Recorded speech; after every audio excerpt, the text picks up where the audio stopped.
Mister बड़ो, can you hear me? Mister बड़ो, can you hear me? Mister ब्रो, क्या आप हमें सुन सकते हैं? मिस्टर बड़ो, कैन यू हियर मी? दोस्तों, कालका से शिमला जाने वाला ट्रेन रूट अपने आप में बहुत ही यूनिक है। 93 किलोमीटर लंबे इस ट्रेन रूट में 20 स्टेशन, 912 कर्व, 969 पुल, 103 टनल्स और 1:3 स्टीप स्लोप यानी खड़ी ढलान है, जो कि इंडिया का सबसे खड़ी चढ़ाई वाला सेक्शन है। मगर इन सभी चीजों में से सबसे खास है इस रूट पर वो है इस रूट की सबसे लंबी टनल, जिसका नाम है बड़ौक टनल।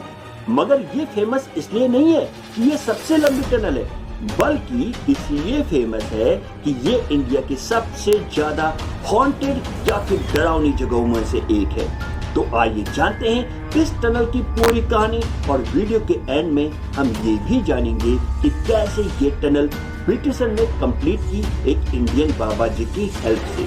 तो चलिए शुरू करते हैं। मैं हूं सुनील और आप देख रहे हैं चेक इन। आगे बढ़ने से पहले चैनल को सब्सक्राइब कीजिए और बेल आइकन जरूर दबाइए आने वाले वीडियोस के नोटिफिकेशन पाने के लिए। दोस्तों, कालका शिमला ट्रेन रूट की अपनी एक यूनिक कहानी है। ब्रिटिशर्स की समर कैपिटल शिमला हुआ करता था और समर सीजन में वो लोग यहीं बिताते थे। तो ये जरूरी हो गया था कि दिल्ली से शिमला के बीच में रेलवे लाइन हो, ताकि आसानी से सामान और लोगों का ट्रांसपोर्टेशन हो सके। बस इसी कारण 1898 में इस रूट का काम शुरू किया गया, और इस रूट की सबसे डिफिकल्ट और सबसे लंबी टनल थी टनल नंबर 33, टनल नंबर 33, जिसे बनाने का काम दिया गया कर्नल बड़ौक को, जो कि रेलवे के एक एस्टेब्लिश्ड इंजीनियर थे। अब काम को जल्दी खत्म करने का प्रेशर तो था ही, क्योंकि सिर्फ ये ही एक टनल थी जिसके कारण पूरा का पूरा ट्रैक का काम अटका हुआ था।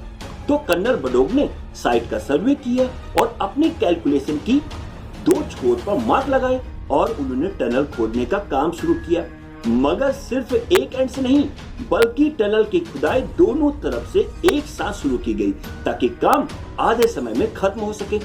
उस दौरान पहाड़ों को काटने के लिए बड़े बड़े शीशों और एसिटिलीन गैस का इस्तेमाल किया जाता था। कर्नल बड़ौक का अनुमान था कि खुदाई करते करते दोनों सुरंगें बीच में आकर मिल जाएंगी।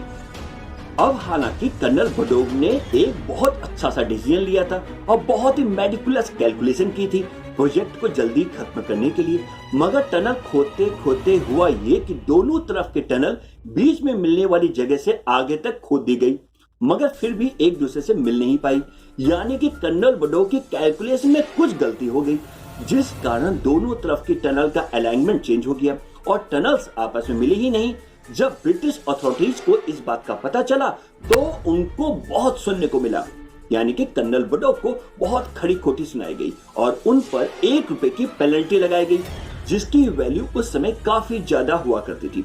साथ में इस प्रोजेक्ट से उन्हें हटा दिया गया।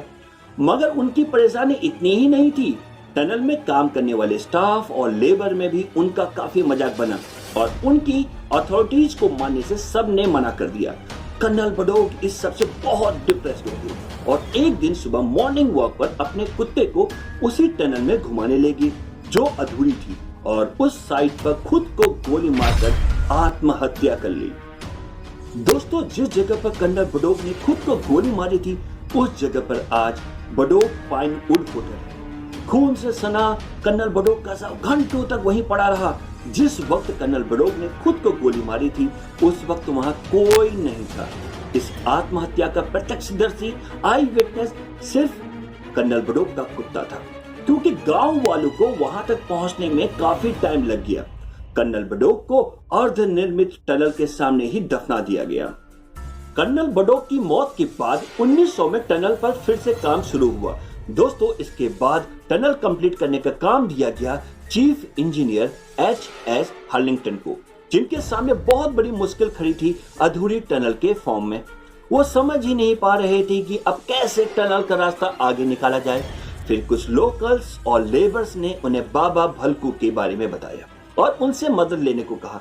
कहा जाता है कि बाबा भलकू अपने सिद्ध शक्ति से नेचुरल इंजीनियरिंग स्किल प्राप्त कर चुके थे और उन्होंने एच.एस. हलिंगटन को रास्ता दिखाया और कर्नल बडोक की एक तरफ की आधी टनल को आगे तक खोदकर पूरी टनल बनाई गई, जो कि 1100 मीटर लंबी है और अभी के समय में ट्रेन को इसे 25 किलोमीटर प्रति घंटे की स्पीड पर पार करने में लग जाते हैं 2.5 मिनट। इस तरह से वर्ष 1903 में कालका शिमला ट्रेन रूट स्टार्ट हो सका। एक और खासियत है, इस टनल की इतनी कॉम्प्लिकेशंस होने के बावजूद बाबा भलकू के नेचुरल स्किल का कमाल ये था कि लंबी टनल की कैटेगरी में ये दुनिया की सबसे ज्यादा सीधी यानी कि स्ट्रेट टनल है। और अगर आप एक एंड में खड़े हैं तो दूसरे एंड की ओपनिंग एकदम क्लियर सेंटर में आप देख सकेंगे। अब दोस्तों, ये टनल तो कंप्लीट हो गई, मगर याद कीजिए आधी अधूरी टनल जो कि दूसरी तरफ खोदी गई थी और बीच में ही छोड़ दी गई थी, और जिस आधी टनल में कर्नल बडोक ने खुद को गोली मार ली थी। स्थानीय लोगों का मानना है कि इस टनल में आज भी कर्नल बडोक की आत्मा घूमती है। यही कारण है कि रात के वक्त इस टनल के पास कोई नहीं जाता है। स्थानीय लोगों का यह भी कहना है कि रात को टनल के अंदर से किसी के करहाने की आवाजें आती हैं।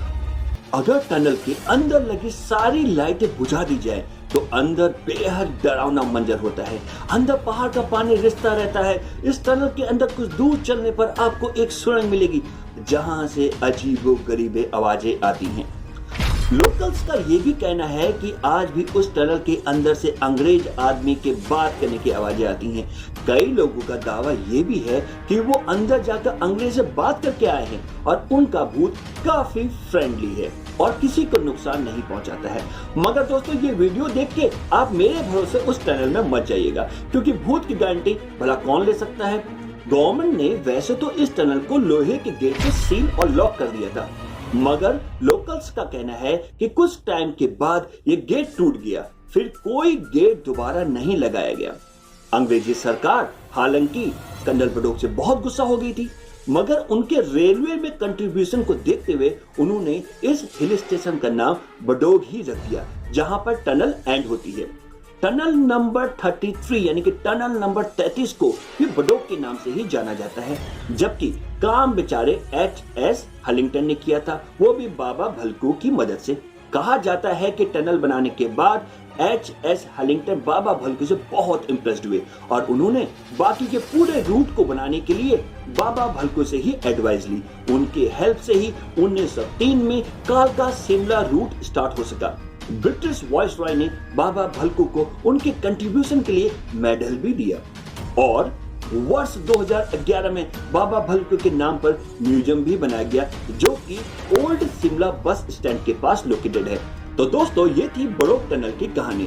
कमेंट्स में जरूर बताइएगा कि आपको कर्नल बडोक की कहानी ज्यादा पसंद आई या बाबा भलकू की। और हाँ, वीडियो पसंद आए तो लाइक जरूर कीजिएगा। मिलते हैं दोस्तों अगले वीडियो में। चेक इन को इंस्टाग्राम पर फॉलो कीजिए और यूट्यूब पर सब्सक्राइब बटन पर क्लिक जरूर करके जाइए। Thanks for watching.